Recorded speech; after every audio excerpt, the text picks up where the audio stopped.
გამარჯობა მეგობრებო, ახალ წელს ვიწყებთ არხზე პოდკასტით, როგორც დაკვირდით, პოდკასტს აუცილებლად გავაკეთებ მეთქი და 5 წლის დაგვიანებით აუცილებლად ვასრულებ დაპირებას და ბავშვთა ფეხბურთზე ვისაუბრებთ პირველ ეპიზოდში. ჩემი სტუმარი იქნება ზურაბ ორაგოლიძე, Cornea Sports-ის დამფუძნებელი, სწორად ვამბობ? Cornea Sports კი. პირველ რიგში გილოცავ ახალ წელს, ულოცავ ჩვენს მაყურებელს. კარგი წელი ყოფილიყოს სპორტში და ზოგადად ყველაფერში.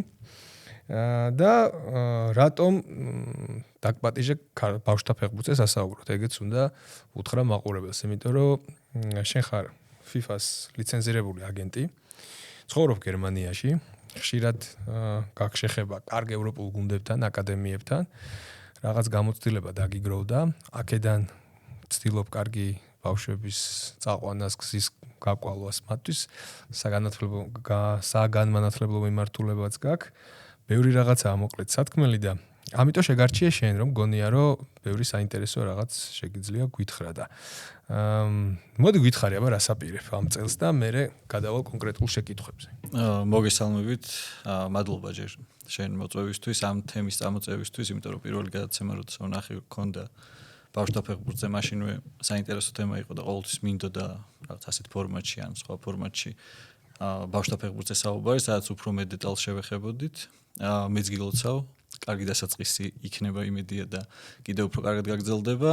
ჩვენს პროექტებს რაც შეეხება Cornea Sports-ი გააგრძელებს იმ ხაზს, რასაც უკვე მივყვები რამდენიმე წელია, ძირითადად საგანმანათლებლო, სპორტული საფეხბურთო პროექტები, რაც ეხმარება როგორც მწვრთნელებს, ისე ფეხბურთელებს და ასევე ნებისმიერი სხვადასხვა ფორმით ჩართულ ადამიანს ფეხბურთში, რომ უფრო მეტი გაიგოს ამ სპორტის შესახებ, კონდეს სწორი პერსპექტივა, როგორ უნდა შეაფასოს ერთი მხრივ საკუთარი შვილის ან საკუთარი შეაძლებლობები და თამაში, სათამაშო დონე განვითარების ეტაპები, ასევე მწვრთნელების და აკადემიების მიერ გაწეული სამუშაო.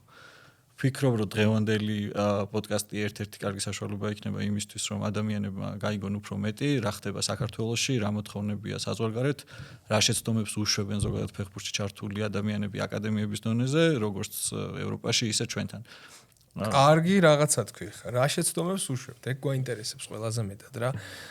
მე ქართულ ფეხბურთზე რაც ჩავწერე ეპიზოდი, ის იყო ზედაპირული, იმიტომ რომ არ მქონია არასოდეს ბავშვთა ფეხბურთთან შეხება და ვერც სიღრმეებში ვერ ჩავიდოდი, რაც მოვიკითხე რაღაც ამდენიმე ადამიანს რაც ვესაუბრე, ისინი თქვი გულწრფელად. ეხლა მინდა რომ ცოტა ღრმად შევიდეთ ამ საკითხში რა.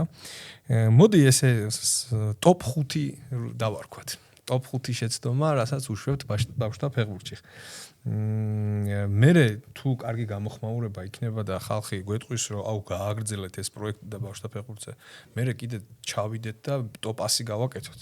მაგრამ რაღაცა მოდი ესეთი ტოპ 5-ით დავიწყოთ რა.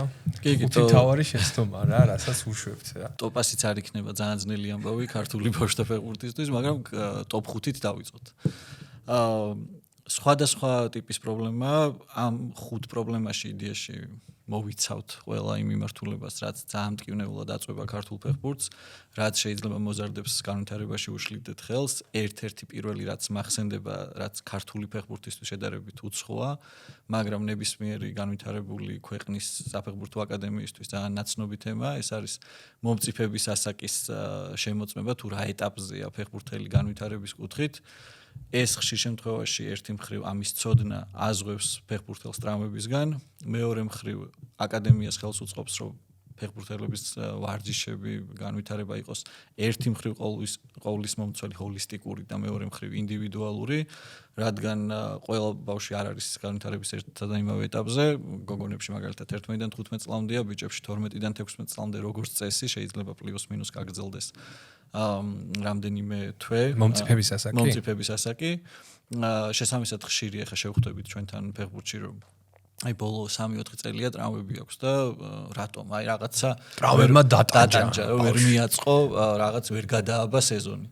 და ამ ვერ გადაბმის მიზეზი ხშირ შემთხვევაში არის სწორედ ის, რომ არ გვაქვს ინფორმაცია თუ მომწიფების რა ეტაპზეა.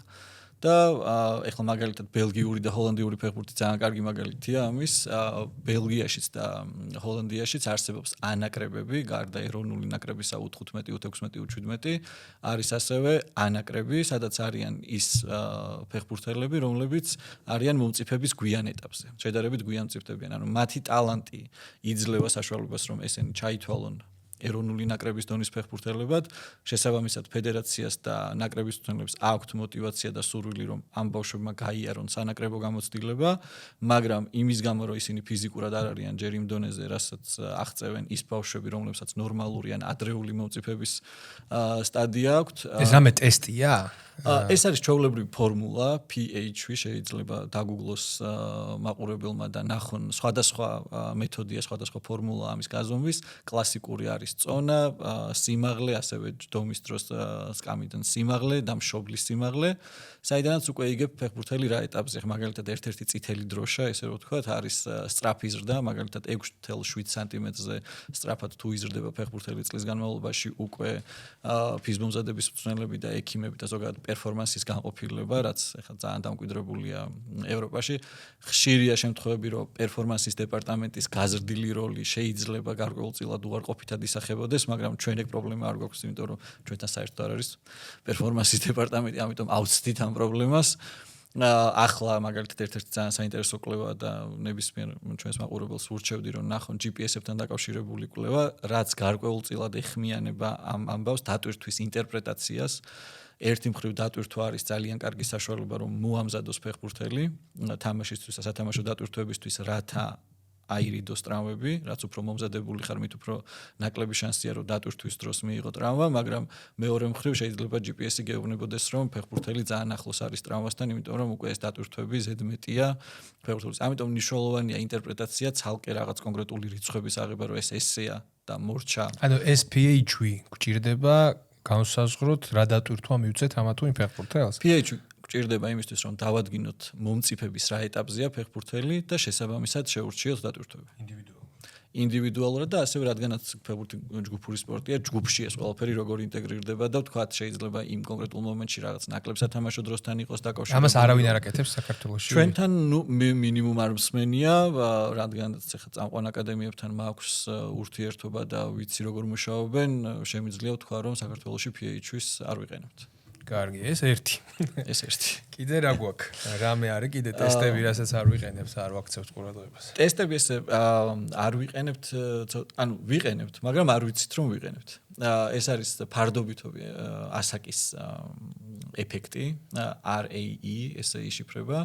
ეს არის შემთხვევა, როდესაც წლის პირველ კვარტალში დაბადებული ფეხბურთელები უფრო მეტი ნდობით სარგებლობენ მწვრთნელებსა და აკადემიებში, რადგანაც ისინი უფრო ადრე გადიან ჩამოყალიბების პროცესს და უფრო ძლიერია მაგალითად იანვარში დაბადებული ფეხბურთელი, ვიდრე როგორც წესი, გარკვეული გამონაკლისები რა თქმა უნდა არსებობს. ვიდრე ნოემბერში დაბადებული რაღაც ასაკამდე ოღონდ, რაღაც ასაკამდე, მაგრამ ეს რაღაც ასაკამდე არსებული სხვაობა ეხმარება ფეხბურთელებს, რომლებიც წლის პირველ ნახევარში დაიბადნენ, რომ უფრო მეტი შანსი მიიღონ, უფრო მეტი ითამაშონ, უფრო მეტი ნდობა ქონდეთ და შესაბამისად ამ დროის განმავლობაში დააგროვონ მეტი გამოცდილება, რაც საბოლოო ჯამში ეხმარებათ იმას, რომ იმაში რომ უფრო თავდაჯერებულები გახდნენ, უფრო მომზადებულები იყვნენ ტექნიკურად, ტაქტიკურად, ფიზიკურად, მენტალურადაც, იმიტომ რომ რაც უფრო მეტი შანსი გეძლევა ეს შენს თავდაჯერებას, რაღაც ასაზრდოებს და მით უფრო მშვიდი ხარ თამაშების განმავლობაში და შესაბამისად შეიძლება წლის ბოლოს დაბადებულ ფეხბურთელებს უფრო მეტი შიში, საფიქრალი ქონდეთ მთელი ამ წლების განმავლობაში, რომ ვაი თუ ისეთი კარგი არ ვარ და შეიძლება ნებისმიერი შანსის მიღების დროს მეტი ნერვიულობა ახლდეს ამ შანსის გამო. და რას უნდა ვაკეთებდეთ აქ რა? აქ ეს ზოგადი პრობლემა, ეს მარტო ქართული ფეხბურთის პრობლემა არ არის, ახლაც U17 მსოფლიო ჩემპიონატი ძალიან კარგი მაგალითია. ჩვენი ნაკრების მაგალითად 2024 წლის ევროპის ჩემპიონატზე სტატისტიკაც რომ ვნახოთ, დაახლოებით 60%-ზე მეტი ჩვენი ფეხბურთელების დაბადებულები არიან წლის პირველ ნახევარში. და ეს არ არის შემთხვევითობა. შეგიძლიათ ნახოთ ევროპის ჩემპიონატზე მოასპარეზე ნებისმიერი ნაკრები და ნახავთ, რომ საკმაოდ დიდი სხვაობაა წლის პირველი ნახევრის სასარგებლოდ. ეს რა თქმა უნდა არ არის განაჩენი, შეადეხ ამ თემაზე, როდესაც ვსაუბრობ ხოლმე, გარკვეულ შიშებს და ან რაღაც შიშნარო კითხვებს ბადევს ეს მშობლებში, რომ აი ჩემი ოქტომბერშია და ანუ შანსი არ გვაქვს და არა ძალიან კარგი შანსი აქვს ნებისმიერ ფეხბურთელს, რომელიც სწორად განვითარდება, მაგრამ ეს მოცემულობაც არსებობს, რომ წლის პირველ ნახევარში დაბადებული ფეხბურთელები იღებენ უფრო მეტ შანსს.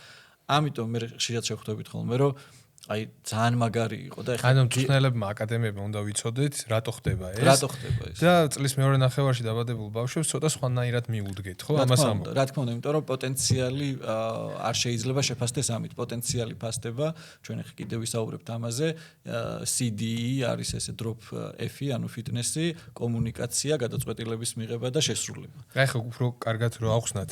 წარმოიდგინეთ, რომ 17 წლამდელთან ნაკრებს ვაკეთებთ. მეგობრებო და აი ხა ერთი ფეხბურთელი არის დაბადებული 1 იანვარს, თქვათ 2000 რაღაცა 2015 წელს დაბადებული ბავშვების ნაკრები გვაქვს. ერთი ბავშვია 1 იანვარს დაბადებული, მეორე 1 დეკემბერს. ერთი წლით უფროსია ფაქტობრივად ეს და ერთსა და იმავე ნაკრებში უწევთ თამაში. და ამ ნაკრებში ეს 1 იანვარს დაბადებული უფრო მოხდება, იმიტომ რომ ერთი წლით უფროსია. და შესაბამისად ის ერთი ნაბიჯით თითქოს უკვე წინ არის კარიერაში, იმიტომ რომ ეს ნაკრებში მოხდა, ეს ვერ მოხდა. ამიტომ ამ ბავშვს გონია რომ დაიღუპა, ხო? ან დაიჩაგრა. და ნაკრებში ვეღარ მოხდა და რამე შველება მშობელი ნერვიულობს ის მოხდა, ეს ვერ მოხდა და ეს ერთის კარიერა ცოტა სხვანაირად მიდის, მეორეს სხვანაირად. ამიტომ ეს უნდა იცოდეს აკადემიამ მწვრთნელმა, რომ ეს ის არის ხდება ეგეთი რაღაც ვიღაც დეკემბერში დაიბადება, ვიღაც იანვარში და ამიტომ ერთს შეიძლება თქვა დეკემბერში დაბადებულებს რაღაცა სხვა ნაკრებში გაუკეთო ინტეგრაცია ან რაღაცა იცი უფრო მშობლების და მოზარდების აღქმა არის ამ დროს მნიშვნელოვანი და მწვრთნელებისაც რა თქმა უნდა. PH-ვისაც ეხმიანება ეს, იმიტომ რომ აი ხშირია რომ ძალიან მაგარი იყო მაგალითად ეს ახლა 2 წლის წინ რო გენახა დაფრინავდა და გაჩერდა და ხშირია რომ ჩვენი სკაუტინგი არასწორად იგეგმება და იმართება, იმიტომ რომ შეიძლება ფიზიკურად შეეძლოს გარკვეულ ასაკში ფეხბურთელს, მაგრამ არ კონდეს ძალიან მაღალი დონის კომუნიკაცია, გადაწყვეტილება რა და როგორ და შესრულება და ამიტომ ის ჩანდეს რომ უფრო კარგია, იმიტომ რომ სხვებზე სწრაფია, სხვებზე ძლიერია და ჩაგრავს ის მის თანატოლებს და ამის ხარჯზე აჩვენებს კარგ თამაშს და არა იმის ხარჯზე რომ მას რეალურად აქვს ეს პოტენციალი და გარკვეული წლების შემდეგ, როდესაც თანაბრდება ფიზიკური შესაძლებლობები, უკვე იქ ეს ფეხბურთელები, რომლებიც ადრე ჩანდნენ, უკვე აღარ ჩანან და შეიძლება მშობელმა დააბრალოს, რომ აი გამიფუჭეს ბავშვი, დამიღუპეს. ნუ უამისობაც არ არის ქართულ ფეხბურთში, მაგრამ შეიძლება ამის ბრალი საერთოდ არ იყოს და მშობელს არასწორი აღქმა ჰქონდა თუ რამდენად კარგი იყო ფეხბურთელი, ფეხბურთელსაც ჰქონდეს ეს უკვე ეჭვიბადება, რომ უი ისეთი კარგი აღარ ვარ, როგორც ადრე ვიყავი, ადრე უფრო მარტივად გამომდიოდა და მეორე კლუბები, რომლებიც ფსონს დებდნენ ასეთი ამ ტიპის ფეხბურთელებზე, რომლებსაც უფრო მეტი შეეძლოთ, ამ დროს ფიზიკურად სუსტი ნაკლებ შანსს იღებდა, ნაკლებ დროს იღებდა და უფრო მეორე პლანზე იყო და შეიძლება გარკვეული დროის შემდეგ აი ხშირია, რომ აი რაღაც 14-15 ასაკში ისე მოუმატა უცებ და დაიწყო და წამოვიდა და მათ შორის აი ჩვენს ძალიან ვარსკვლავ ფეხბურთელებსაც შეიძლება გაიგოთ, რომ არ ჩანდა ეგრე. კი, კვარაზე ხო ამბობენ ხოლმე, რომ აი 12-13-ის რო იყო, იქ მისასაკში სხვები უფრო მაგრები იყვნენ და მერე ამან მოუმატა და ანუ ეგ გვემართება, იმიტომ რომ არ ვიცით, რომ აი მომწიფების ასაკი ყველა სხვადასხვა აქვს და ბევრი ფაქტორი მუშაობს, ხო?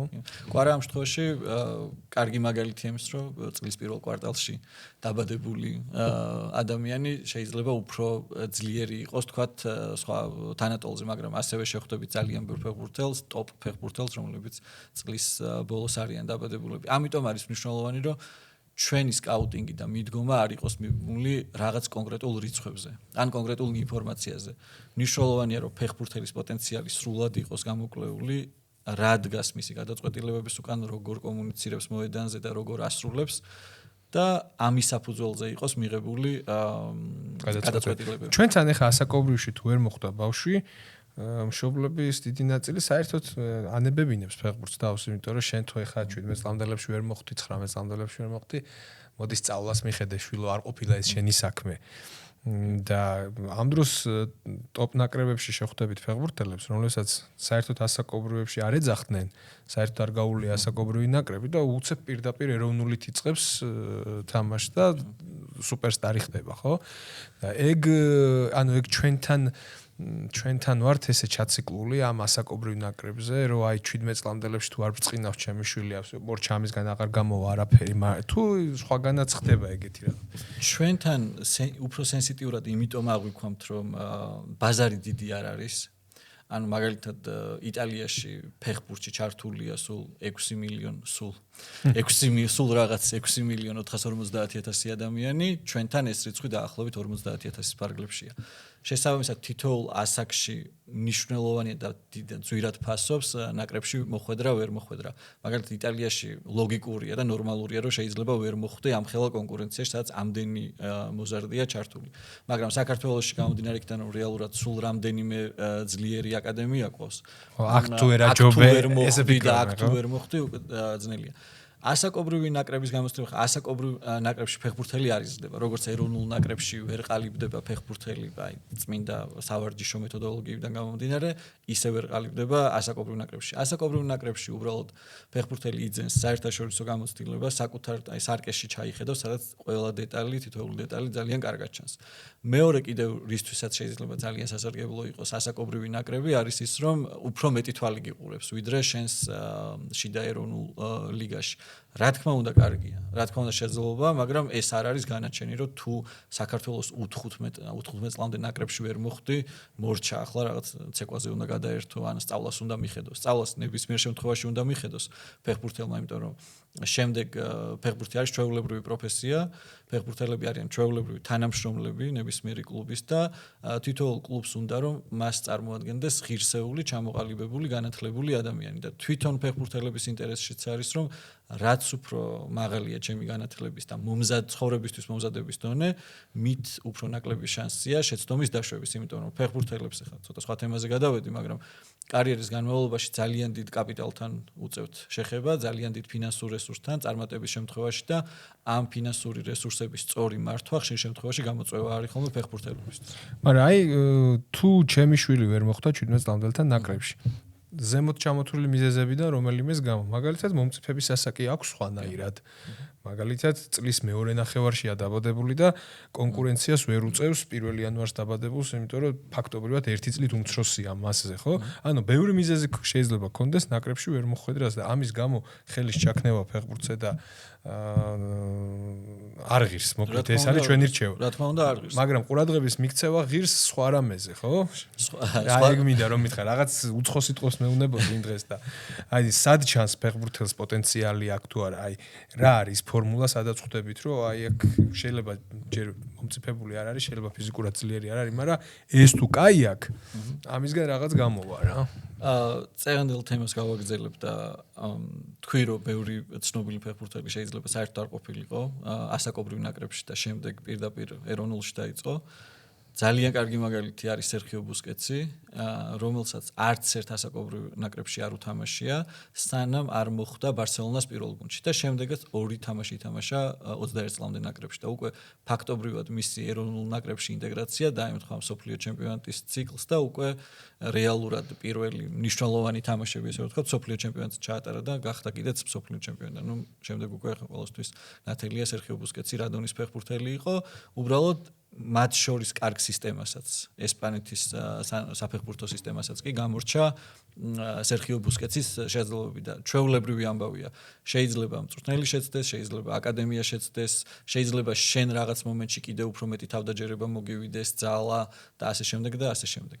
რაც შეეხება როგორ იზომება ფეხბურთელი და ფეხბურთელის პოტენციალი, CDE არის ესეთი კონცეფტი. სულ უცხო სიტყვას ამბობს ხოლმე რაღაცა. ეს CDE რა? კომუნიკაცია, communication, decision, execution. Drop fitness.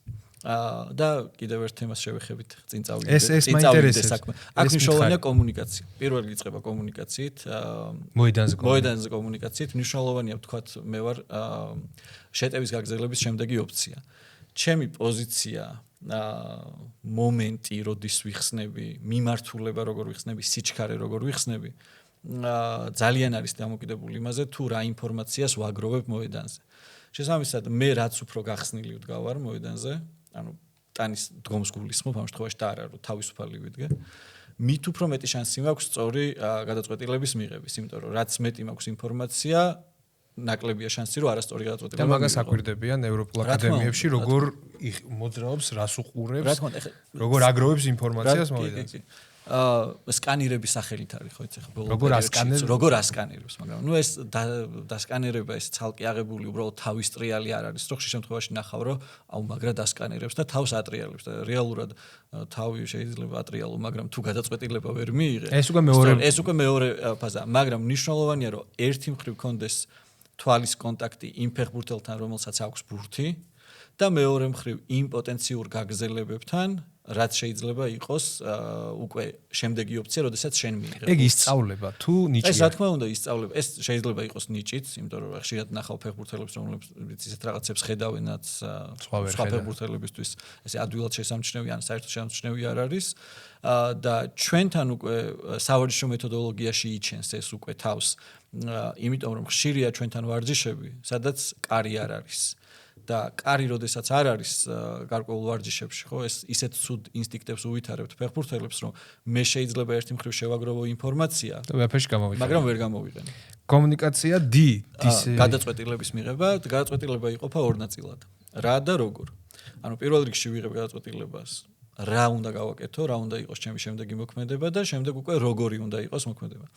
აქ ერთ პატარა დეტალს შევეხები კიდე, რაც სამწუხაროდ არ არის პატარა ამბავი ქართულ ფეხბურთში, ბავშვთა ფეხბურთში.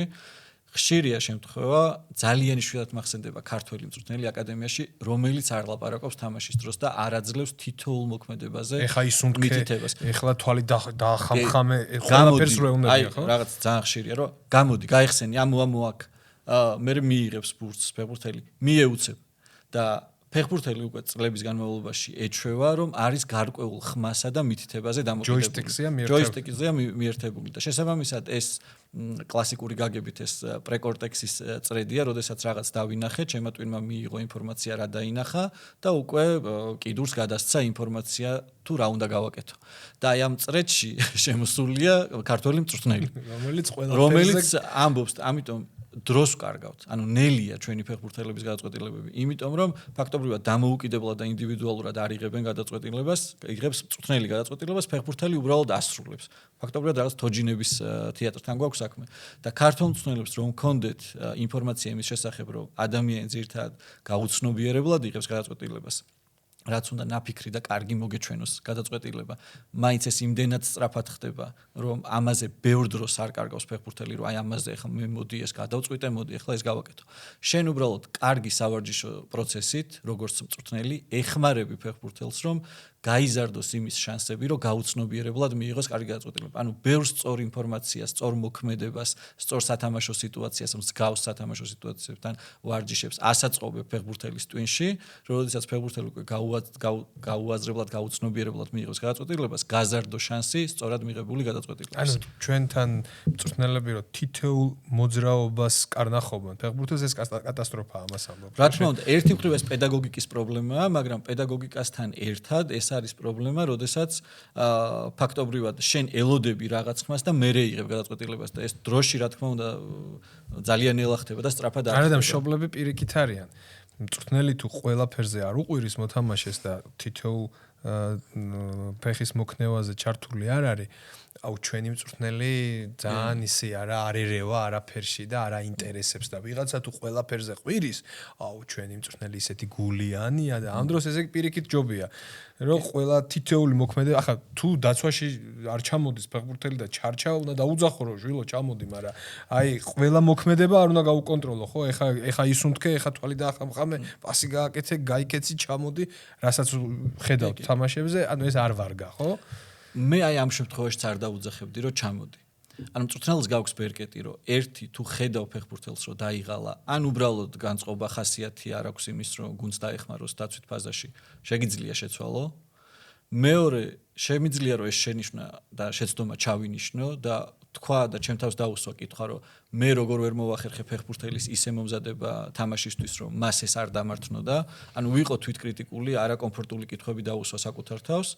და შემდეგ უკვე შემდეგი კვირის სავარჯიშო ციკლში გამოვასწორო ეს ყველაფერი. არის ეს ფიზმომზადების პრობლემა, აი ჩვენ გავიარეთ CD-ზე ვართ, ახლა შემდეგი უკვე execution და მე ფიტნესი იქნება, რომ სად შემეშალა მე როგორც მწვრთნელს, იმიტომ რომ ფეხბურთელზე დიდი мотиваცია არავის აქვს რომ კარგად ითამაშოს. ესეც კარგად უნდა გავიგოთ. ხშირ შემთხვევაში უკვე მე რაღაც ხასიათის თავისებურებები როცა იჩენს თავს, რა თქმა უნდა, შეიძლება ვიღაცას უფრო მეტი мотиваცია ქონდეს რომ პროფესიონალ ფეხბურთამდე მივიდეს, ვიღაცას ნაკლები, მაგრამ ბავშვი ნებისმიერ შემთხვევაში სულ თავიდან საწყის ეტაპზე არის ადამიანი, რომელსაც უნდა რომ ჰქონდეს ბურთი, ან აქვს ბურთი, ან უნდა რომ ჰქონდეს ბურთი. სხვა ოპცია ბავშვისთვის არ განიხილება. ამიტომ არის რომ განსაკუთრებით 6 წლამდე, 7 წლამდე, 8 წლამდე ხშირად შეხვდებით სიტუაციებს, როდესაც ბავშვები ერთად იყრიან, ერთად გილას თავს და რაღაცა მირბიან, მორბიან. ეს არის ეს ინსტინქტია, რომ მე მინდა რომ მქონდეს ბურთი, მე მინდა რომ ვიყო პროტაგონისტი. შემდეგ დროთა განმავლობაში ისე ახერხებს სავარჯიშო სისტემა, რომ გუნდი ხდები. ხო, უკვე გუნდური სპორტის სახეს იღებს უფრო მეტად. აი, მითხარი ხა. არის execution, შესრულება. ძალიან ხშირად ნახავ, რომ არასწორი გადაწყვეტილებები არის უფრო ძნელად შესრულებელი. და ნახავ ფეხბურთელებს, რომლებსაც მაგალითად ცოტა ძლიერი ფეხი აქვს და ენდობა საკუთარ თავს და აი გრძელ პასებს აკეთებს დაუსრულებლად. და შეიძლება აი მანდ მინიმალური ჩარევა იყოს საჭირო, რომ უფრო აუხსნა კონცეფტი. აი ესეც პრობლემაა ქართულ ბავშვთა ფეხბურთში, რომ აი მწვრთნელები, როდესაც სულ ყვირიან, ლაპარაკობენ ასე შემდეგ თამაშის განმავლობაში, რეალურად აძლევენ ინსტრუქციებს ფეხბურთელებს, როგორც ვარჯიშების დროს, ისე თამაშის დროს. თავარია, რომ ამას აქში ფეხბურთელს მისცე პრინციპები. შენ ფეხბურთელის თავში უნდა ჩადო პრინციპი და არა ინსტრუქცია.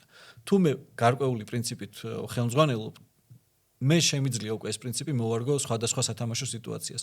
თუ მე ვიცი რა არის გუნდის განზრახვა და შემდეგ უკვე ჩემი ინდივიდუალური განზრახვა მოვარგო ამას, მე ნებისმიერ სათამაშო სიტუაციაში უკვე მეცოდინება, რომ აქ გუნდის მიზანი რა არის და მე როგორ უნდა ვიმოქმედო, რომ გუნდურ საერთო სულისკვეთებას და მიზანს მიუსადაგო ჩემი მოქმედება. მაგრამ თუ მწვრთნელი ნებისმიერ სიტუაციაში შემოდის, მე უკვე ზედმეტი წნეხი მაქვს შესრულების დროსაც. იმიტომ რომ შესრულების დროს შეიძლება ვიჩქარო, შეიძლება რაღაც იმაზე სწრაფად გავაკეთო, ვიდრე შეიძლება მინდოდეს, ან პირიქით ნელა, იმიტომ რომ უნდა დაველოდო რას მეტყვის ის და ცუდი გადაწყვეტილებები მოქმედებენ შესრულებაზე. და ესეც პრობლემაა. და drop fitness-ი უკვე და კიდევ ერთ პრობლემას მივადგებით. ხანდახან ისე არის აღქმული, რომ fitness-ის გარეშე არ გამოვა. რა თქმა უნდა, fitness-ი ძალიან მნიშვნელოვანია, მაგრამ არა ისეთი მნიშვნელოვანი, როგორც არის CDE.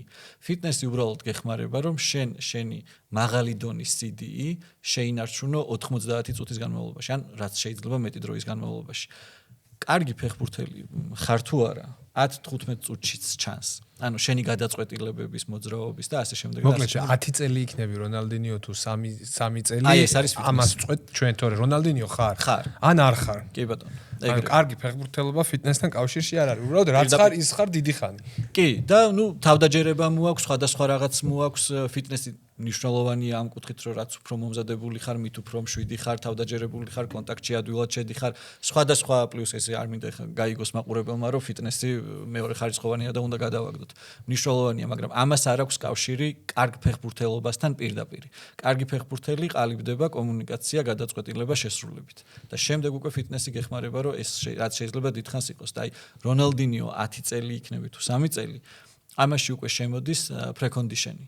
ანუ წინაპირობები, წინაპირობაა ძილი, წინაპირობაა კვება. ფიტნესის წინაპირობები, ხო? ზოგადად კარგი ფეხბურთელობის წინაპირობები, ანუ წინაპირობები, რომლებიც გეხმარებიან, რომ ვარჯიშს შეხვდე უფრო მომზადებული. მაგალითად, კარგი ძილი, კარგი კვება, კარგი დასვენება, ინდივიდუალური მომზადება, ასე შემდეგ, ასე შემდეგ. გადავიდეთ მე ამ 5 არ გამოგვივიდა, მეგობრებო. გამოგვივიდა top 20, ეხა. კაი, არ დავარქვათ top 5 ამ რუბრიკას, ეს იყოს მოთელვითი, ისა რა ქვია, სად ვწდებით, რას ვერ ვაკეთებთ სწორად, ანუ რას ვერ ვაკეთებთ სწორად კი არა, რას სისტემატიზაციას რას ვერ ვაკეთებთ. ეხა CD-ც ალბათ ბევრმა იცის ცალ-ცალკე და ეს რაღაც მუნწიფების ასაკის და რაღაც, მაგრამ ერთიან სისტემაში ეს ჩასმული არ არის, რომ ყველაფერი თავის დროზე იყოს გაზომილი, შეფასებული და რაღაცა. თორე ცალ-ცალკე ხა ეს ყველაფერი შეიძლება ბევრმა კარგ მწვრთნელმა იცოდეს, მაგრამ სისტემა არ აძლევდეს საშუალებას, აი ამაზეც გადავალთ ეგრეთ წოდებული ცეხავი კური სისტემა აკადემიებში, რომ ეს დანერგოს რა. მაგალითად, ჩაწერის დაწყებამდე მეუბნებოდი შენ, რომ აი პლუს 1 დღეზე დასვენება, მაგალითად თამაშის შემდეგ დღეს დასვენება არ არის სწორი. ეს ალბათ ბევრ მომწვნელმაც იცის, მაგრამ აკადემიებს ურჩევნიათ რომ დაასვენონ შემდეგ დღეს და ამით კვების ფული დაზოგონ და თქვათ მეორე დღეს ჩაატარონ ვარჯიში, ხო? აი მაგალითად შაბათს იყო თამაში, ჩვენთან კვირას ვისვენებთ და ორ შაბათს ვაგრძელებთ მუშაობას, ხო ეგრეა. ამას ვაკეთებთ, იმიტომ რომ შაბათს რო თამაში გვექნება, კვირას სასადილობ დაისვენოს, ფული აღარ დავხარჯოთ და მე ბარემ ორ შაბათიდან დავიწყოთ. ამას ამიტომ ვაკეთებთ რა. ერთ-ერთი მიზეზი შეიძლება ესეც იყოს. ამ დროს ეს არის კატასტროფა. ხო და ეხლა ვეღარც ვალაგებ უკვე იმდენი რაღაცა გამოიკვეთა პრობლემებში და მოდი აი გადავახდეთ ამ ყველაფერს რა და მოდი უფრო საფუძვლიდან დავიწყოთ და ინფრასტრუქტურაზე გკითხავ, იმიტომ რომ შენ მითხარი რომ ინფრასტრუქტურის ნაკლებობა ამახინჯებს მეთოდოლოგიას და სისტემას რა და უწევთ რა უკარებო ვარჯიშების ჩატარება მაგალითად რაღაცა. ეს ამიხსენი კარგად, იმიტომ რომ ბოლო წლებში ინფრასტრუქტურაში ბევრი რაღაც გაკეთდა. ბევრი მოედანი გაკეთდა ძალიან და ანუ ჯერ კიდე ზღვაში წვეთი გვაქვს და ეს არ ნაკლები ინფრასტრუქტურა როგორ გვიმახინჯებს სისტემას, აი ამიხსენი კარგად.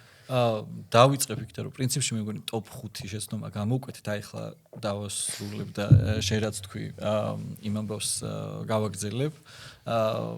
მეორე დღეს დასვენებასთან დაკავშირებით. ძალიან კარგი კვლევაა, რომელიც პირდაპირ ამბობს, რომ თამაშის მეორე დღეს აღდგენის ვარჯიში რეალურად ამცირებს უკონტაქტო ტრამვის რისკს კვირის განმავლობაში 2-3ჯერ და ეს უკვე რაღაც სახელმძღვანელოა, რაღაც გაიდლაინივით უნდა იყოს აკადემიებისთვის, კლუბებისთვის, რომ მოდი არ დავისვენოთ შემდეგ დღეს, ჩავატაროთ ვარჯიში და უკვე ვარჯიშის შემდეგ დღეს დავისვენოთ და მოვემზადოთ უკვე კვირის აქტიური ციკლისთვის, ესე ვთქვათ.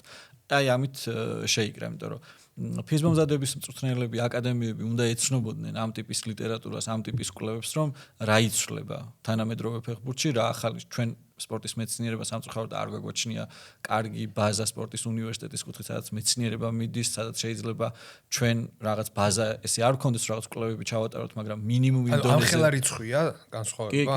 ანუ ორჯერ სამჯერ მცირდება ტრამვის უკონტაქტო ტრამვის რისკი. თუ მეორე დღეს დასვენების მაგალითად აღდგენას გავაკეთებთ. აღდგენას გავაკეთებთ, კი. ასე მარტივია და მინიმუმ რო ითარგმნოთ. ამას ხო არ ჭირდება ეხა ამ რაღაცის გამოსწორება, ხო არ ჭირდება ევროკავშირში შესვლა, ნატოში შესვლა. ეს ხო შეგვიძლია მარტივად გამოვასწროთ. ანუ რაღაცებს ეხა ვერ ვიზამთ ჩვენი ძალებით, დაგვჭირ რაღაცები გვჭირდება სოფლიო მასშტაბით რომ მოხდეს, რომ ჩვენ შეიცვალოს, მაგრამ ის რომ თამაშის მეორე დღეს აღდგენა გავაკეთოთ და არა დასვენება, ამას ხო არ ჭირდება ტერიტორიების დაბრუნება და ისა რა ქვია რაღაც კიდევ ერთი განვითარების ფონდი ფედერაციაც არ ჭირდება ამას არ ჭირდება არც სადღაც რაღაცის დამთავრება არ ჭირდება გადამზადება არ ჭირდება ამას ჭირდება უბრალოდ რომ კვლევა წავიკითხოთ პულსზე გვედოს ხელი თანამედროვე ფეხბურთის თუ სადმე რაიმე სასარგებლო კვლევა ძალიან ბევრი კვლევა რომელიც შეიძლება პირდაპირ ვერც დააკავშირო და არც უნდა დააკავშირო ქართულ კონტექსტთან იმიტომ რომ სხვა გამოწვევა შეიძლება იყოს თავისებურება მაგრამ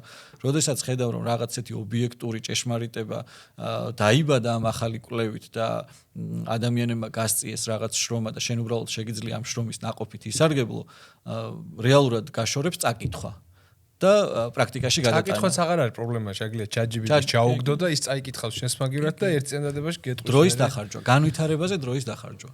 იმიტომ რომ არ უნდა დაკმაყოფილდე არასდროს მიღწეული შედეგით. და აი, ჩემი არის და 2024 წლის ევროპის ჩემპიონატზე გასვლა ბევრი ადამიანისთვის, ქართულ ბავშვთა ფეხბურთში ჩართული ადამიანისთვის იყო რაღაც თვითკმაყოფილების, შეგრძნების რაღაც წყარო, რომ აი თურმე ჩვენ რა კარგად მუშაობთ. ლოგიკა რა არის, რომ თქვა შაბათს ვითამაშე 12 კილომეტრი ვირბინე და მე ეგრევე გაჩერება ცუდია, ხო? ანუ ნელ-ნელა დავაგდოთ ჯობია, ხო? ანუ 12 კილომეტრი ვირბინე და მე ნელა ჩამოვედი, ხო? მან იგულისხმება ისიც რომ მეორე დღეს ფიზიო გნახულობს, მეორე დღეს გნახულობს ექიმი პლუს რაღაც აქტივაციას აკეთებ, ანუ კუნთი პირდაპირ. ანუ ნაჯახივით არ ვაკეთებ. არ წყდება ეს პროცესი და მეორე დღეს შეიძლება რაღაც ისეთი მოხდეს დასვენების დროს, რაც უკვე ვეღარ გამოასწორო შემდეგ დღეს და ის უკონტაქტო ტრავმების რისკი სწორედ ამიტომ იზრდება და ეს უკვე მეც არ ვარ სპორტის მეცნიერი, მეც არ ვარ ფიზმომზადების მწვრთნელი, მაგრამ უბრალოდ ჩემი პროფესიის ნაწილია, ჩემი საქმიანობის ნაწილია და იმიტომ ვალდებული ვარ რომ გავეცნო. იმიტომ რომ მიწევს ბავშვთა ფეხბურთში მუშაობა და მნიშვნელოვანია რომ მქონდეს ეს ინფორმაცია, რომ მინიმუმ კითხვა დაუსვა აკადემიას ან მწვრთნელს ან ასე შემდეგ, რომ ჩვენ ყველგან ეგრეა თამაშის მეორე დღეს სრული დასვენება. გააჩნი მაგალითად კრისტალბეთ ეროვნული ლიგის გარკვეული გუნდები შეიძლება არ ისვენებდნენ მეორე დღეს აკეთებდნენ აღდგენას. ჩვენ ახლა რადგანაც ბავშვთა ფეხბურთზე ვსაუბრობთ, ფაქტობრივად მე არ მახსენდება, ძნელად მახსენდება გუნდი, ახლა მაგალითად გუნდი გამახსენდა, ახლა რომელიც 2 დღე ისვენებდა წინა წელს U17-ში ისვენებდა თამაშის შემდეგ 2 დღე. ეს არის რომ აი თან წაიკითხა ის კვლევა და თან არ წაიკითხა და აი რაღაც მოკლებას მორჩენა ამჯობინა რომ მოდი კიდე ერთი დღე დავამატოთ დასვენებას და რაღაც. ნუ მოკლედ და ის მითხარი მაშინ უკარო ვარჯიშები, რაღაცა რობოტიზაცია, რაღაცებზე რომ ეთერს მიღმათ საუბრობდით. ბევრი რაღაც დააბრალე კარგი გაგებით ინფრასტრუქტურის ნაკლებობას და ანუ როდესაც მე დიდი ხნით ხელმისაწვდომობა არ მაქვს მოედანზე და სწრაფად ვცდილობ თუ ანუ საიდან მოდის ეს ყველაფერი რომ ერთ საათში მოვასწრო ვარჯიშის ჩატარება რადგან ცოტა ხნით მაქვს ეს მოედანი თუ ანუ ეგ მაინტერესებს რა კარის ნაწილი ხა უკარო ვარჯიშები ეს უფრო სავარჯიშო მეთოდოლოგიის ნაწილია და მან ინფრასტრუქტურის როლი შეიძლება ფაქტობრივად არ იყოს მაგრამ ინფრასტრუქტურის როლი შემოდის მაგალითად თუ ერთ მოედანზე 2-17 წლამდე გუნდი ვარჯიშობს და გაყოფილია მოედანი ფაქტობრივად მე საშუალება როგორც მწვრთნელს არ მეძლევა რომ სივრცეებში თამაშს შევაჩვიო ჩემი ფეხბურთელები და რეალურ სათამაშო სიტუაციებში აღმოვაჩინო ისინი რაც მე უკვე ცუდად აისახება ამ ფეხბურთელების განვითარებაზე და მათ სათამაშო მოქმედებაზე ძალიან მარტივი მაგალითია როდესაც რაღაც კლუბს აქვს მხოლოდ ერთი სტადიონი რომელიც არც არის სტანდარტული და ამ დროს უნდა რომ აქვს პრეტენზია რომ 800-მდე ბავშვი ყავდეს რაც ძალიან დიდი რიცხვია და შენ დავალება გაქვს როგორც აკადემიას არა ის რომ რაღაც პირველი ხარისხის მნიშვნელობა არ აქვს იმას რომ აქ ხარისხი იყოს არამედ უნდა მოასწრო უბრალოდ აი რაღაც ChatGPT-ს უთხარი ან ნებისმიერ რაღაც Excel-ის რაღაც ფაილს რომ 800 ბავშვი სამ ვარჯიშსა და ერთ თამაშზე გადამინაწილე კვირის განმავლობაში ну როგორც წესი ამ რაოდენობიდან გამომდინარე გეტყვის რომ საათების რაოდენობა დრო უნდა შეამცირო ვარჯიშების რომ მოესწროს ეს ყველა ვარჯიში თან ჩვენთან როგორც წესი საღამოობით არის დღის მეორე ნახევარში ვარჯიში გამომდინარე იქიდან რომ დღის მეორე ნახევარში სკოლა ეს კიდევ ერთი დამატებითი გამოწვევა იმიტომ რომ ფეხბურთელები რეალურად 100%-ით არასდროს არ არიან მზად ვარჯიშისთვის როგორც მენტალურად ისე ფიზიკურად როდესაც შენ დილიდან უკვე სკოლაში ხარ გონებრივად დაიტვირთე დაიღალე შემდეგ სახლში მიხვედი შენ საცობში იყავი და შემდეგ მოხვედი უკვე ვარჯიშზე რა თქმა უნდა ხარ ალბათ 30%-ით მზად ამასობაში როგორი კვება ქონდა როგორი დასვენება შორჩი ეს კიდევ ცალკე თემა. შემდეგ როდის იკვებები თამაშის ვარჯიშის შემდეგ ეს კიდევ ცალკე ამბავია და მოკლედ ეს გრძელდება წლების განმავლობაში ბავშვთა ფეხბურთში და რომ დაუბრუნდეთ ინფრასტრუქტურის თემას შენ რაც უფრო მეტ დროს მოაკლებ აი 5-5 10 წუთი სავარჯიშო პროცესი ეს დროთა განმავლობაში რა თქმა უნდა უარყოფითად აისახება ფეხბურთელებზე. როდესაც შეგეძლო ყოლოდა 500 ბავშვი და ქონოდა ბევრად უფრო მაღალი დონის სავარჯიშო გარემო და მაგალითად არ ქონოდა რაღაც 20 ლარი არ ყოფილიყო შენი მოგება და ყოფილიყო 15 ლარი, მაგრამ რიგ შემთხვევებში, რასაც ხედავ და ჩანს, არის ის რომ 20 ლარი ბევრად კარგია. ანუ ბავშვთა ფეხბურთში მაყუთი კეთდება კარგად? ანუ რას ვამბობ, იცი რომ არ მირჩევნია რომ სიტყვაზე ინგლისურ ენაში მოვამზადო ბევრი ბავშვი და ეგრე გავაკეთო ფული. რომ ბიზნესმენი ვარ რა. ენის შემსწავლელ სკოლას გავაკეთებ თუ საფეხბურთო სკოლას თუ ცეხავი კი ვარ, ხო ჩემთვის მნიშვნელობა არაფერი არ აქვს და ანუ ამდენი ცეხი რატო გაჩნდა ფეხბურთში უფრო მეტ მაყუთს წერს საფეხბურთო სკოლა ვიდრე სხვა ბავშვთა გასართობი ცენტრი ან ენების შემსწავლელი ცენტრი ან ინტერნეტ კაფე იმიტომ რომ შეხო მინდორიც უნდა აშენო რაღაცა დიდი ინვესტიცია უნდა ჩადო სკოლა რო გააკეთო და ანუ მაგდენი მაყუთია მანდ ეს არის კლასიკური გაგებით ის შემთხვევები, როდესაც რეალურად დიდი ინვესტიცია, დიდი კაპიტალი არ წავიდა ინფრასტრუქტურის მოწყობაზე, მაგალითად მიწის შეძენაზე, მე ამ მიწის მოწყობაზე და ასე შემდეგ. შეიძლება იყოს სადღაც რაღაც მოედანი, მოვახერხე იმდენი რომ ეს მოედანი გადმომეცა მფლობელობაში ან რაღაც იჯარით ავიღე და შემდეგ უკვე ძალიან მარტივია რომ რეალურად მჭირდება რამდენიმე მწვრთნელი, რაღაც კომუნალური ხარჯი, რომელიც რაც უფრო მეტი კომუნალური ხარჯი მაქვს, ესე იგი მეტი ბავშვი მყავს და უკეთესია პროპორცია დადებითია ამ შემთხვევაში. და შემდეგ უკვე რეალური მიზანი ერთადერთი რაც მაქვს არის ის რომ ფეხბურთელების გაზრდა. იმიტომ რომ ასეთ პატარა აკადემიას მაგალითად ის აქვს რომ მე თუ კარგი ბავშვი აღმომაჩნდება და კარგი ფეხბურთელი იქნება, ჩემზე უკეთესი აკადემია ყველა ვარიანტში წამართმევს და არ ექნება мотиваცია რომ აქ დატოვოს და არ გადაიყვანოს მაგალითად რაღაც წამყვან აკადემიაში დინამო, იბერია, ტორპედო, ასე შემდეგ და ლოკომოტივი. იმიტომ რომ იცის რომ დაკარგავს და მოდი მე ვისარგებლებ ამით ამ რაოდენობით და შეიძლება ძალიან ისეთი რაციონალური გადაწყვეტილებაა რომ რაც შეიძლება მეტი მოვასწრო. მაგრამ აქ უკვე უფრო მეტი ბიზნესი ესეთ ცუდი სიტყვა საერთოდ არ არის და პირიქით ხარისხი ჩემთვის ხარისხთან უფრო არის დაკავშირებული და ამ კარგი პროდუქტის შექმნაზე, კი? თორემ ბიზნესის საწინააღმდეგო არაფერი ნეტავ ბევრი კარგი ბიზნესი იყო საფეხბურთო ბიზნესი ჩვენს ქვეყანაში და ბევრი ადამიანი ვისაც ფინანსები აქვს დგამდევს იმნების რომ აი შეიძლება მე ფეხბურთი ისე კარგად არ მესმის და მოდი ის ხალხს მოვიყვან ვისაც ესმის და მიუცემ ამ თავისუფლებას რომ თორე როდესაც ცოდნა არ გაქვს მე გიპყრობს შიშები და გადაწყვეტილების მიღება გიჭირს რომ ვაი თუ ეს არ იყოს ვაი თუ მატყუებს მოდი არა მე უფრო კარგად ვიცი და მე გავაკეთებ და ასე შემდეგ და ასე შემდეგ და საბოლოო ჯამში ზარალდება ბავშვების ინტერესი. იმიტომ რომ შეიძლება ჩვენი ფეხბურთის, ბავშვთა ფეხბურთის მიზანი უნდა იყოს გაზარდოს ბევრი საშუალო დონის და კარგი დონის ფეხბურთელი. ანუ ხვიჩა კვარაცხელიას არ ჭირდება სუპერ გამართული საფეხბურთო სისტემა. ხვიჩა კვარაცხელიას ნიჭი გაიკვლევს ცუდ საფეხბურთო სისტემაშიც გზას და ძალიან უნდა მოინდომოს საფეხბურთო სისტემა რომ ხვიჩა ვერ ითამაშოს ფეხბურთი. მაგრამ უნდა ითამაშონ, არ ვიცი, გიორგი ჯავახაძეებმა, აი, ბევრმა გიორგი ჯავახაძემ უნდა ითამაშოს. ხო, ანუ ზურა ურაგველიძემ და ასე შემდეგ. ქართული საფეხბურთო სისტემა ალბათ, ანუ კლოდ მაკელელეს ტიპის მოთამაშეს დაკარგავს ალბათ, ხო? იმიტომ რომ 7 წლის ასაკში ალბათ 15 კაცს ვერ ატყუებდა ალბათ ის, ხო? კი, აი, კლოდ მაკელელის პოზიცია არის ერთ-ერთი ყველაზე მტკივნეული და აქილევსის ქუსლი ქართული ფეხბურთისთვის, იმიტომ რომ ამ პოზიციაზე მოთამაშე ფეხბურთელები ყოველთვის არის განსაკუთრებით წნეხში, რომ აი გაგიგია ალბათ შეიძლება რომ არ იკარგება. აი მან დარ დაკარგო, მან დარ დამიკარგო და ეს მწვრთნელების მიერ პირველ პირში მოხსენიება საერთოდ გუნდების და გუნდის თამაშის შედეგის, აი პენალტი არ დამიდო, ისეთი პენალტი არ დამიდო მსაჯმა და აი ეს საკუთარი თავის გაიგივება გუნდთან კიდე ცალკე პრობლემას უსვამს ხას, რომ მწვრთნელი ფაქტობრივად გამორიცხავს იმას, რომ ფეხბურთელები არიან მთავარი. ის არის მთავარი. მას არ დაუგო პენალტი. ხო, ანუ არ დამიკარგო, რა გინდა, რას მერჩი.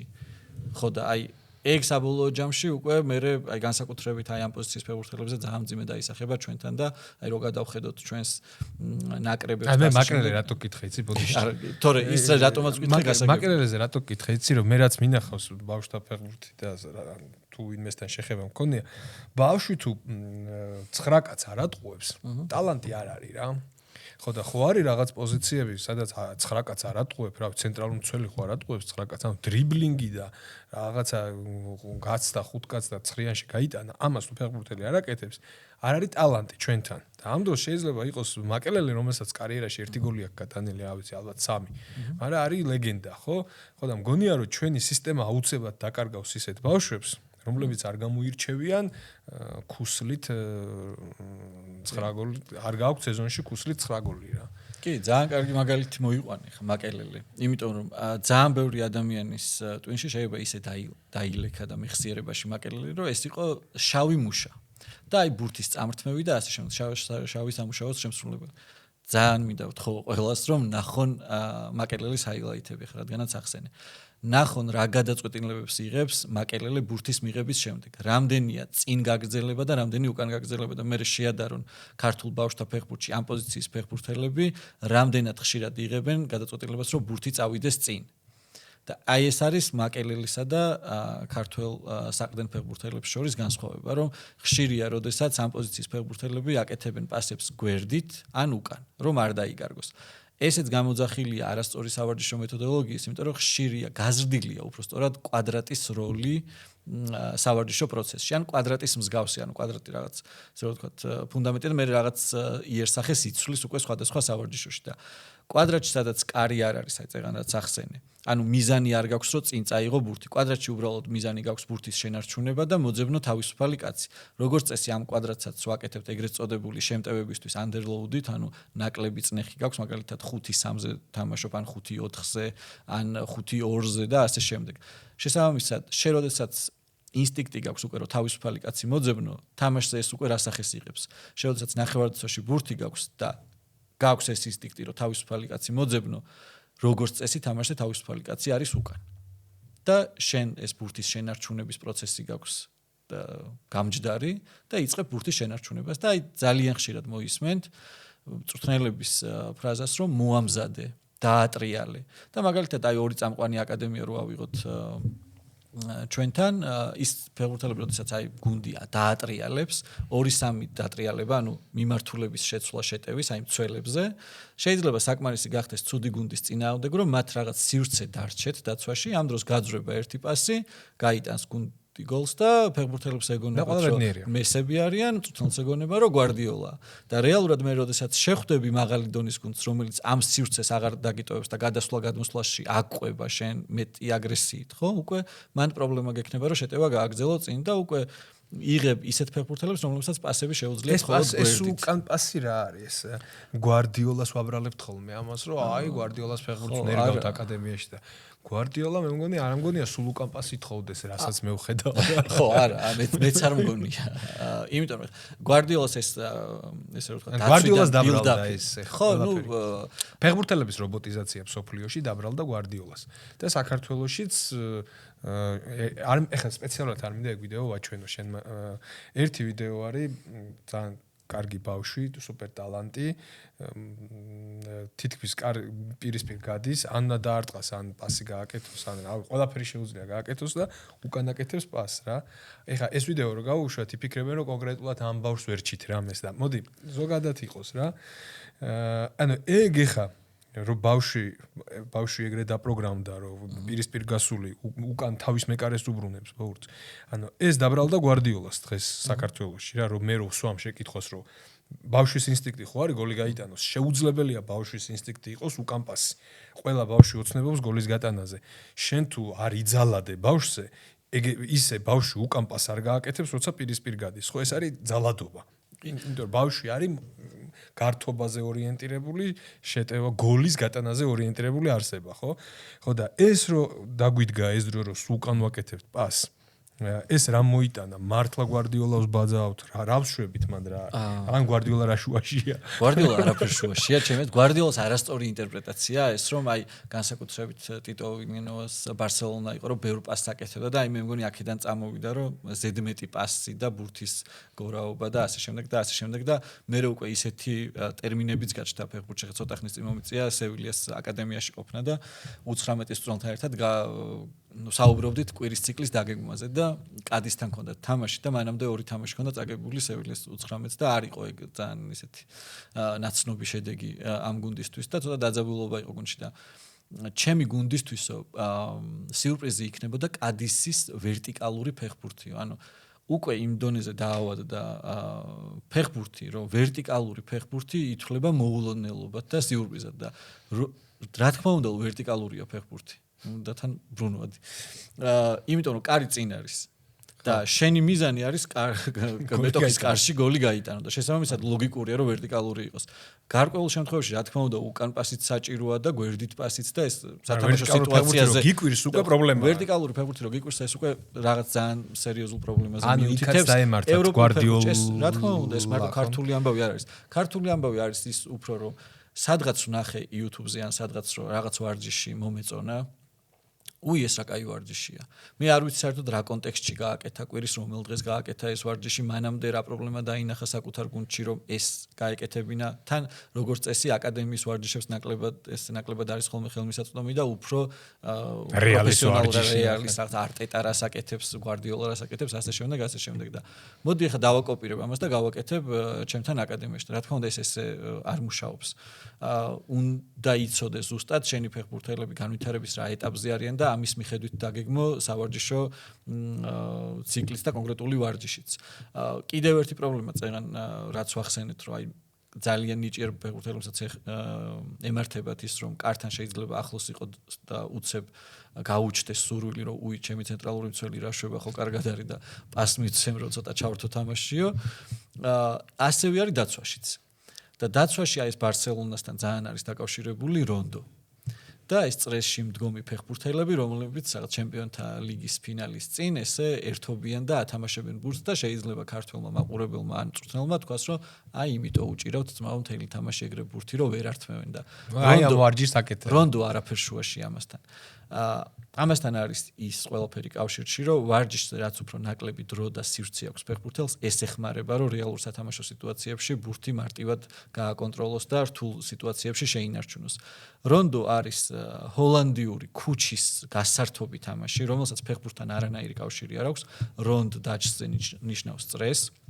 და კრუიფმა წაიღო ბარსელონაში და ამას გასართობად აკეთებდნენ. ამას იყენებდნენ, ჯერ ქუჩაში იყენებდნენ სკოლის მერე ბავშვები უბრალოდ როცა ბარსა ერთობა და არა ვარჯიშის ნაწილია. კრუიფის ბარსა ერთობა და ვარჯიშამდე ხასიათზე მოსაყვანი თამაში იყო რონდო. შემდეგ ვიღაც ჭკვიანმა ესპანელმა მწვრთნელმა ნახა ალბათ და გადაწყვიტა რომ ეს ვარჯიშის ნაწილი გაეხადა. ამიტომ იგებენ ყველაფერს და მერე კიდევ სხვა მრავალმა ჭკვიანმა მწვრთნელმა ნახა ესპანეთში და მოდი ჩვენც გავაკეთებთ და მერე შეიძლება კიდევ უფრო ჭკვიანი ხალხი გამოჩნდა და მოდი რატო 5 წუთი და არა 15-20 წუთი გავაკეთოთ და შემდეგ ეს ჭკვიანი ხალხი მოიხსენება რომ არ არის ცოტა სოფლიოში და ჩვენთანაც არიან ჭკვიანი ადამიანები ჩვენთან უკვე ყველა ვარჯიშზე ამას ვაკეთებთ ხშირად და როგორ აისახება ეს ფეხბურთელებზე ძალიან ხშირია რონდოში არ არსებობს ხაზები ანუ არ არსებობს დაცვის ხაზი, ნახევარდაცვის ხაზი, რონდოში ეს არის წრე, მაყურებლისთვისაც რო გასაგები იყოს, მე მგონი წრეში ბურთია, ხო? რეალურად წრეს ქმნის მაგალითად 10 ფეხბურთელი და 3 ფეხბურთელი არის შუაში და მათი მიზანია რომ ჩაჭრან ბურთი. და შენ როდესაც კარი არ გაქვს როგორც მცველს, ანუ კარს არიცავ, სივრცეს არიცავ ხაზებს, უბრალოდ კონცენტრირებული ხარ რომ ბურთი ჩაჭრა. და ეს გიმუშავებს როგორ ინსტინქტს, რადგანაც რიცხობრივ უმცირესობაში ხარ, ანუ overload-ი გაქვს დაცვაში. შენ გიწევს რამდენიმე ადამიანი დაფარო, ხა 3-10 წინააღმდეგ როცა თამაშობ, ანუ A წერტილზე როდესაც დგას ფეხბურთელი და მან გაუშვა პასი B წერტილისკენ. შენი მოძრაობა მიყვება ბურთს, შემდეგ B წერტილიდან C წერტილს და ესე ეჩვევი ინსტინქტი გიმუშავდება, რომ ფეხიდან გასულ ბურთს გაყვე ბურთის მიმართულებით. კი ბატონო. და თამაშებზე უკვე ძალიან ხშირი, აი ნახეთ ნებისმიერი ასაკობრივი ჩემპიონატი ჩვენი. ასევე ნახეთ ფეხბურთელები, მაგრამ 19-ის ნაკრების ფეხბურთელი ნახეთ, რომელიც ასევე ერთ-ერთი წამყვანი აკადემიის ფეხბურთელია და მისი ბრალი კი არ არის. უბრალოდ აი კონკრეტულ სათამაშო სიტუაციაში მისი კაცი ეგრეთ წოდებული აკეთებს პასს, ეს მიყვება ბურთს მიმართულებით, სადაც მისი თანაგუნდელი იყვანს იმ ფეხბურთელს, რომელიც არის ბურთის მიმღები ამ შემთხვევაში და კარგავს საკუთარ კაცსა და სივრცეს. ანუ ინსტინქტურად ბურთისკენ გარბის. ბურთისკენ წავიდა და ჩვენ უნდა დავსვათ, ანუ ჩვენ ეს პრობლემა ხო ხილულია და დავინახეთ, რომ ეს აი ეს გადაწყვეტილება მიიღო. და ეს რატო ხდება, რომ რონდოებს ვაკეთებთ? ეს არის სიმპტომი უბრალოდ. და ჩვენ ხომ უნდა მივიდეთ, რომ პრობლემა გავიგოთ რა არის და პრობლემა ამის და სათავე არის არასწორი სავარჯიშო მიდგომები და მეთოდოლოგია. ანუ რაც უფრო გავზდით ისეთ სავარჯიშო სიტუაციებს ვარჯიშის განმავლობაში, სადაც არ იქნება კარი, მეტოქე, ბურთი, გუნდელი და ასე შემდეგ. ხაზები და ასე შემდეგ. ხაზიც ითვლება მაშინ მხოლოდ ხაზად, როდესაც მინიმუმ 2 ფეხბურთელია. ანუ ერთი ფეხბურთელი ხაზად არ ითვლება და ესეც ხშირად მინახავს ვარჯიშებს და ჩვენთან რომ აი მაგალითად თავდასხმის ხაზი შეიძლება იყოს პრესინგის ხაზი ერთი კაცით. ხაზი ერთი კაცი ვერ იქნება. და მე უნდა მივიდეთ დასკვნამდე რომ აი ჩვენს წარმატებულ ფეხბურთელებს თუ ეს ემართებათ ანუ ისინი ხო უკვე ნაკლებად მომზადებულები არიან რეალური სათამაშო სიტუაციებისთვის, მაღალი დონის ფეხბურთისთვის და შემდეგ შეიძლება გაგვიკვირდეს, რომ აი ნიჭიერები არიან, ყველა ნაკრები ითამაშა და აი რაღაცა ვერ გავიდა საქართველოსთან და თან ხო იცი ამ გასვლას ძალიან ელოდება ქართველი მშობელიც და ფეხბურთელიც, რომ აი 18 წლის გავხდე და აი გავასწრო და ჩარჩა ეხლა თუ ჩავჭი დავიღუპე და მიზანი თან სიმართლის მარცვალიც არის მაგაში. სიმართლის მარცვალი არის, მაგრამ თუ შენ მზად არ ხარ, აი როგორც ჩვენ არ მოგწონ საქართველოს ჩემპიონატის სიტყვაზე, რომ არ არის მაღალი დონის. ნუ რა თქმა უნდა, ყველა მიცის, რომ არ არის მაღალი დონის, მაგრამ ასევე არ მოწონს სხვა გუნდის სკაუტებს, სხვა გუნდებს, სხვა ჩემპიონატის წარმომადგენლებს, რომ ხედავენ ამ განსხვავებას, მაგრამ არიან ფეხბურთელები საქართველოს ჩემპიონატში თამაშობენ, მაგრამ მაღალი დონის თამაშებს აჩვენებენ. მაღალი დონის თამაში და ეს 1 და 2 თამაში არ არის. სეზონები აქვს ჩატარებული ახალგაზრდა ფეხბურთელის მათ შორის, რომლებიც ამას აკეთებენ მაღალ დონეზე და ლოგიკურია რომ ისინი წავლენ და შენი მიზანი უნდა იყოს არა ის რომ 18 წლის რო გავხდები წავიდე, არამედ ის რომ ყოველდღე გახდე უკეთესი ფეხბურთელი. არ მოძებნო პრობლემა აკადემიაში, მწვრთნელში, რა თქმა უნდა იქ პრობლემები არის და ახლა ჩვენ ამაზე ვსაუბრობთ, მაგრამ შენ თავსაც დავს, როგორც მწვრთნელმა და აკადემიამ უნდა დაუსვას თავის დისკომფორტის შემქმნელი კითხვები, ისე ფეხბურთელებმა და მშობლებმა უნდა დაუსვან საკუთარ თავს მსგავსი კითხვები, რომ მე ვარ თუ არა საკმარისად კარგი. აი მოდი მეთოდოლოგია არ მივაგდოთ ეგ თემა ცოტა ხანი და ამოვუწუროთ. ეხლა მე შევეცდები შენს მონაყოლში რაღაცები, ასე ვთქვათ, დავალაგო უჯრებად რა, რომ აი მე რადგან ჩემთვის ახალია ეგ ყველაფერი, რაღაცნაირად სისტემატიზაცია გავუკეთო. ანუ სავარჯიშო მეთოდოლოგიაში რო პრობლემები გვაქვს. აქ იგულისხმება შემდეგი. არ არის ჩვენი ვარჯიშები მაქსიმალურად მიახლოებული სათამაშო სიტუაციებთან ერთი, ხო? ესა. კი. ამაში იგულისხმება რონდოც და შმონდოც და ყველაფერი და ასე შემდეგ. წინააღმდეგობის გარეშე კომბინაცია. ხო. როდესაც კომბინაცია შეიძლება აწყო და წინააღმდეგობა არ კონდეს. იმიტომ რომ გინდა რომ კომბინაცია დახვეწო. მაგრამ როდესაც გადაგაქვს თამაშზე, უკვე იქ როდესაც წინააღმდეგობა ხდება ფეხბურთელს იბნება, იმიტომ რომ შენ მიეცი ინსტრუქცია ფაქტობრივად და არა პრინციპი. ანუ დიდი დოზით ეს 5-2-ზე, 6-3-ზე კვადრატები, ეს არის ცუდი, ხო? დიდი დოზით. დიდი დოზით ამის გამეორება წლების განმავლობაში წინააღმდეგობის გარეშე შეტევაში ეჩვევა, რომ ნაკლები იფიქროს, ანუ კარის მომენტი აღარ აქვს და შესაბამისად მისი გადაწყვეტილებები არ არის რეალურ სათამაშო სიტუაციებზე ადაპტირებული და მორგებული. დაცვაში რონდოები გვიშლის იმაში ხელს, რომ ჩვენ ვერ დავიცვათ სივრცეები და ჩვენ ვზდიოთ ბურთს და უბრალოდ ბურთს გავეკიდოთ და არა სივრცე დავიცვათ. GPS-ი გეტყვის ამ ბურთის დევნაზე, რომ ბევრს დარბიხარ. და ამ დროს არასწორად დარბიხარ. იმიტომ რომ საერთოდ არ არის საჭირო ბევრი ირბინო, საჭიროა ჭკვიანურად ირბინო. ნუ ეს კიდე სხვა თემაა, ეს სხვა უჯრა. ესე იგი, ინფრასტრუქტურის ნაკლებობის გამო შეიძლება ბავშვობაში მოგვიწიოს დიდი დოზით გატარება ანუ ნახევარ მოედანზე ვარჯიში, 3/4-ზე ვარჯიში, ეს უკვე ანუ სივრცით უნარებს ვეღარ გვითარებს უკვე ბავშვობიდანვე, რადგან ცეხში დავდივარ ფეხბურთზე და იმის მიზანია რომ 800 ბავშვი დაიტიოს და შეიძლება ნახევარ მოედანზე მევარჯიშობდე, ნახევარ მოედანზე სხვა, ანუ უკვე ბავშვობიდანვე შეიძლება სივრცის აღქმა უკვე დარღვეული მქონდეს, იმიტომ რომ ნახევარი ცხოვრება გატარებული მქონდეს ნახევარ მოედანზე, ეს უკვე ობიექტური პრობლემა.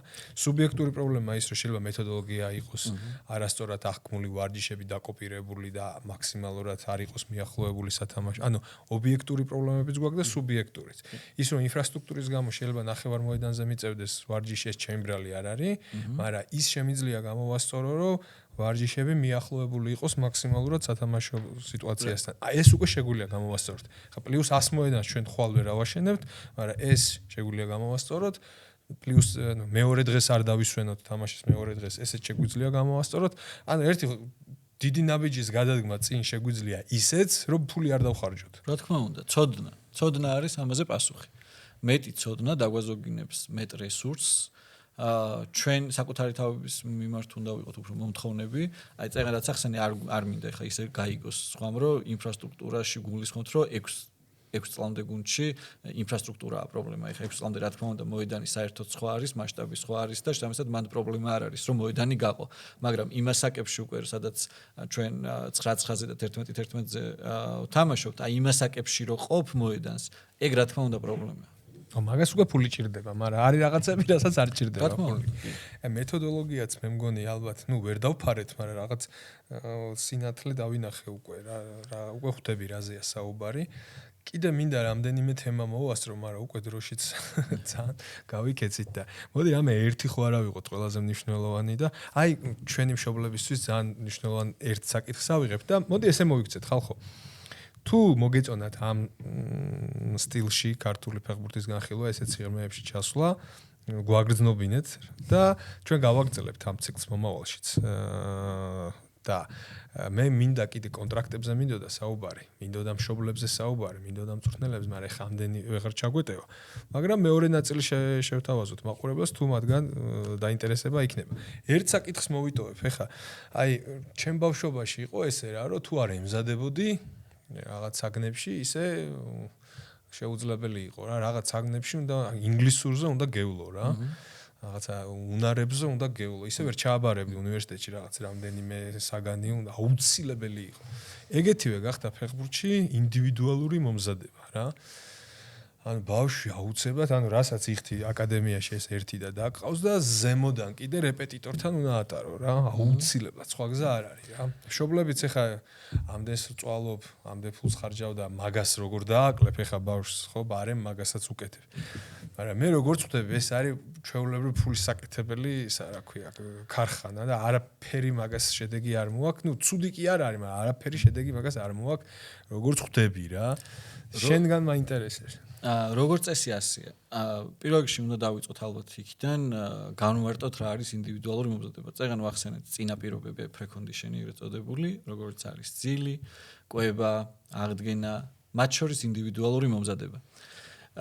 ინდივიდუალური მომზადების დროს შენ არ ხდები უკეთესი ფეხბურთელი. ინდივიდუალური მომზადების დროს შენ იზრდი შანსს, ისევე როგორც კარგი კვების და ძილის პირობებში, რომ ვარჯიშს შეხვდე უფრო მომზადებული. მაგრამ კარგი ფეხბურთელი და ფეხბურთელი ყალიბდება ვარჯიშის დროს, გუნდში ვარჯიშის დროს.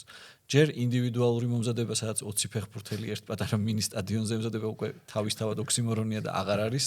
20 კაციანი ინდივიდუალური მომზადება, ხო, ცოტა ძნელად გასაგები რამეა. მერე უკვე პრობლემა არის ის, რომ ესეთი წრედი იკვრება. თანამედროვე ცხოვრების წესი მშობლებს და ბავშვებს არ აძლევთ მარტივად საშუალებას, რომ ბავშვმა დიდი დრო გაატარონ ეზოში და ითამაშონ ფეხბურთი. ანუ მათ აკლდებათ ბუნებრივად ის ურთიერთობა ბურთთან, სადაც ისინი ყალიბდებიან როგორც მოტორული კუთხით, ისე ხასიათი უყალიბდებათ, ტექნიკა და ასე შემდეგ. ანუ ნაკლებ დროს ატარებენ თანამედროვე ცხოვრების პირობებში ბავშვები, იმიტომ რომ სკოლაში არიან დიდი დრო, შემდეგ უკვე ხშირია შემთხვევები, სადაც საფეხბურთო სკოლაში სწავლობენ ფეხბურთს და ესეც პრობლემაა გარკვეულწილად. შემდეგ უკვე ფეხბურთელი მზად არ არის ისე კარგად და ამ დროს ჩდება სხვა პრობლემა. ანუ შეიძლება საფეხბურთო აკადემიაში მუშაობდეს მწვრთნელი, რომელიც 3 თვე ვერ იღებს ხელფასს. სამწუხაროდ ნორმალური რეალობაა ქართული ფეხბურთის.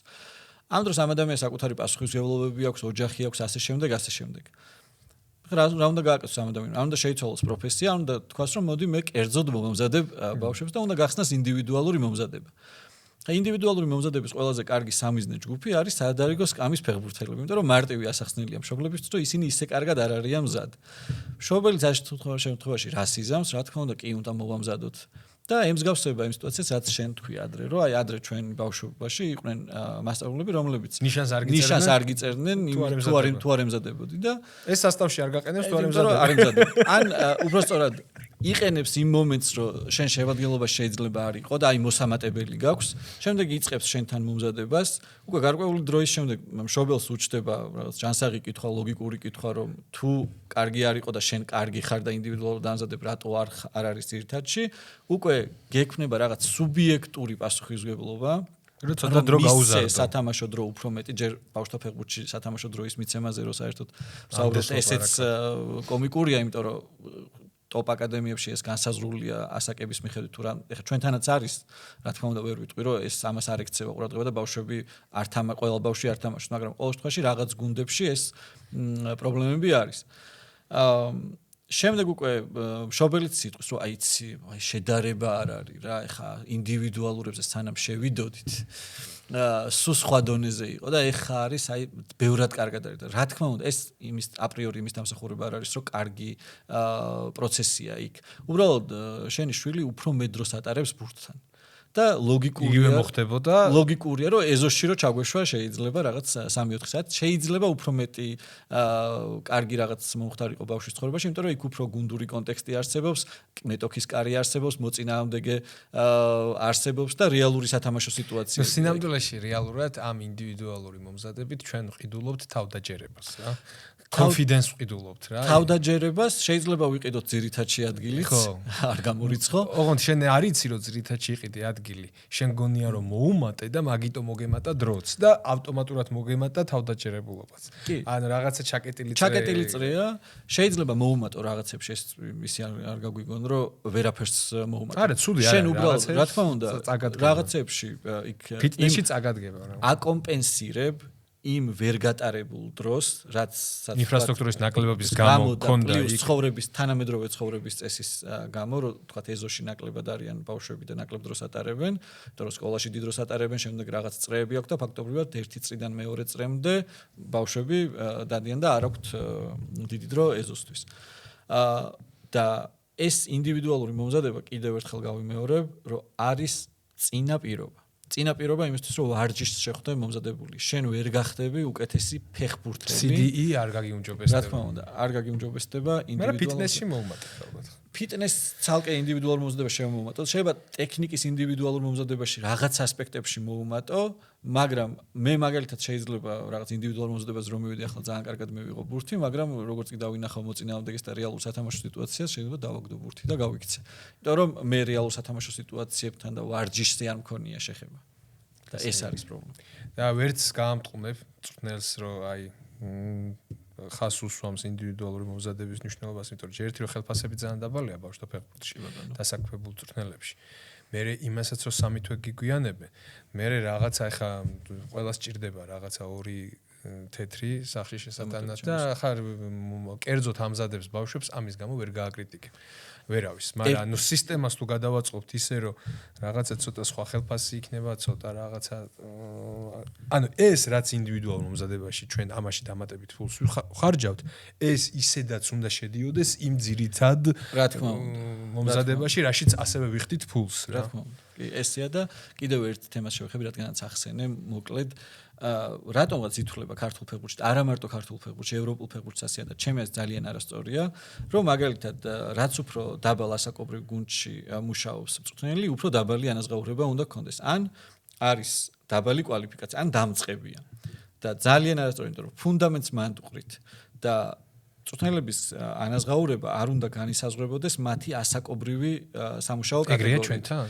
ჩვენთან არა მარტო ჩვენთან ევროპაშიც ესეა და სამწუხაროდ ასეა და როდესაც შენ იქ ისეთი ხელფასი გაქვს რომელთაც ვერ გადარჩები უბრალოდ ქართულ და ვერც ევროპულ რეალობაში გიწევს რომ რაღაც დამატებით აკეთო რაღაცები და დამატებით შემოსავლის მიღება შეიძლება სხვა დამხმარე პროფესიით რა თქმა უნდა შესაძლებელია მაგრამ ინდივიდუალურ მომზადებასთან დაკავშირებით საუბრობთ აქ როდესაც შენ კიდევ დამატებით ინდივიდუალურად ამზადებ ფეხბურთელებს ეს არ უნდა გახდეს შენ ძირითად საქმიანობაში ხელის შემშლელი და არ უნდა გაგიჩინოს დამატებითი мотиваცია რომ ის ადამიანები წაწიო წინ ვისაც ამზადებ იმიტომ რომ ერთი მხრივ დაანახო მშობელს რომ აი კი შედეგი ქონდა და მას გაუზარდო мотиваცია რომ დატოვოს დიდხანს ინდივიდუალურ მომზადებაზე იმიტომ რომ ამით დაანახო რომ შედეგი არის და მეორე ის რომ შეიძლება შეუშალო ნეფსით უნებლიეთ ხელი იმ ფეხბურთელებს რომლებიც შეიძლება არ ემზადებიან და არ ჭირდებათ ინდივიდუალური მომზადება და ისეაც საკმარისად კარგები არიან და შეიძლება რაღაც დრო წაართვა იმათ იმიტომ რომ შენის პასუხისმგებლობა უნდა შეასრულო რაც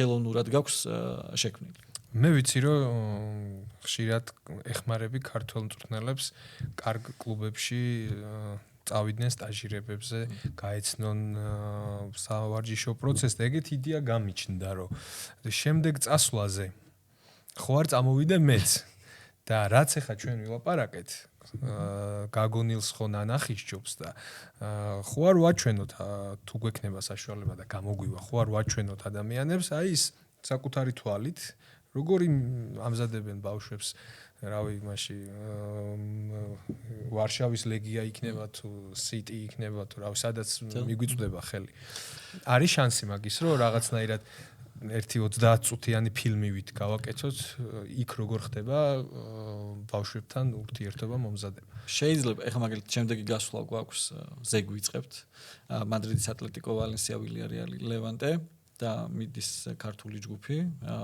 მივდივართ და ნახოთ აიქაც ვამბობ ხოლმე ამ ჯგუფის წევრებთან რომ რაც შეიძლება მეტი კრიტიკული კითხვა უნდა დავსვათ ეხლა ატლეტიკო მადრიდის რაღაც აკადემიის ხელმძღვანელი ან რაღაც რომელიმე ასაკობრივი გუნდის მწვრთნელი რა თქმა უნდა კარგ პრეზენტაციას მოამზადებს და რაღაც ჩაარაკრაკებს ამ პრეზენტაციას ისე რომ გაგიჟდები რომ უი რა კაი აი აკადემია ძმა და შენ ადგები და ჩაინიშნავ ახლა ამ ყველაფერს კითხვას არ დასვამ უბრალოდ ჩამოწერ ამას აკეთებენ შემდეგ ჩამოხვალ და შეიძლება პოზიცია არ გეყოს რომ ეს ყველაფერი შენთან შეცვალო სულ რო შეცვალო ვიღაცამ რო კითხოს რატომ შეცვალე და რატომ გააკეთე შენი პასუხი იქნება რომ აი მადრიდის ატლეტიკოში ვნახე და ჩვენ ეს კი არ გვჭირდება რომ რაღაც მადრიდის ატლეტიკოში ვნახოთ ჩვენ უნდა გავიგოთ რატო აკეთებ შეიძლება მადრიდის ატლეტიკოსაც ეშლება და შეიძლება იმ წუთელმაც რო აწყო ეს პრეზენტაცია არავინ დაუსვა კითხვა რომ აი რატო თავისუფლად შეიძლება რომ მადრიდის ატლეტიკოს ეშლებოდეს. ანუ ეგ კომპლექსიც რაღაცნაირად უნდა მოვიხსნათ, რომ ჩვენ არ ვიცით, სხვა მიცის და სხვაგან რო ვნახეთ, ახლა აუცილებლად უნდა